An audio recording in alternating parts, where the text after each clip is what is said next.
Yeah, so I think here was 2 to go, so yeah, I was kind of unsure if the middle was going to kind of hold up. I got cleared down in front of, I believe it was Byron, got a good shove here.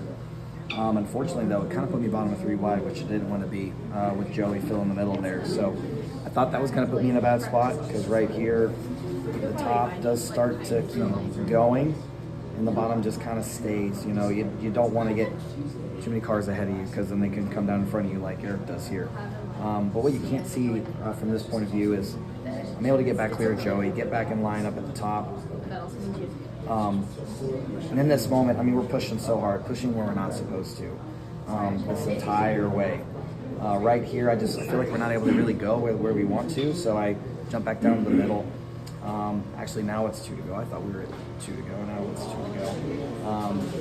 Again, it was a lot of chaos. We were able to stay close enough to the front where we could jump around between the different lines, just trying to find the momentum and pick the line that had the momentum. This part right here, Williams gotten back to my inside, and they lose a lot of momentum, and they just try to pick where to block. Pick up Hocevar here, and I believe we're 3 wide at the moment right now. And then, something I thought was an interesting choice for me, I decided to push Hocevar here.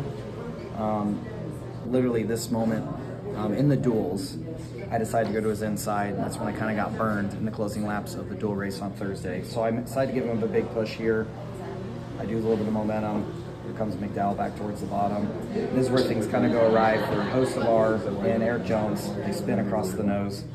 I mean, I had to check up just a little bit, and if I wouldn't have, I probably would have wrecked with the 43 of Eric Jones and Carson Hocevar. So at this point, I've lost my help. I've lost my momentum. I thought the caution was going to come out, and I'm bottom of 3 wide right now with no help.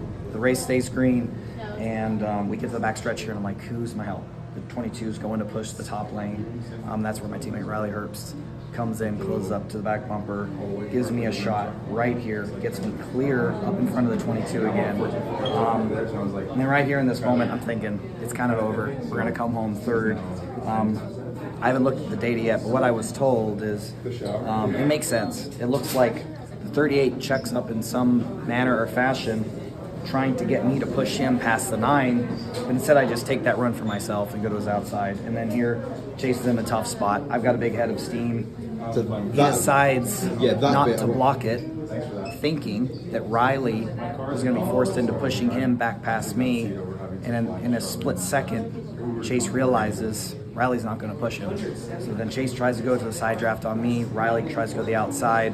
And that's when, moments thereafter, everyone wrecks behind me. So when you went to the inside of Chase, I was watching this back, like there's a moment where I thought you were going to sort of shoot the outside. Was there, and then you sort of cut back. Was there ever a moment where you were going outside, or were you always like taking that run on the inside? I was always going to take the inside. For me, I make the cut down, but I also, wanted to get the side draft too, just to slow him down any bit more than I could.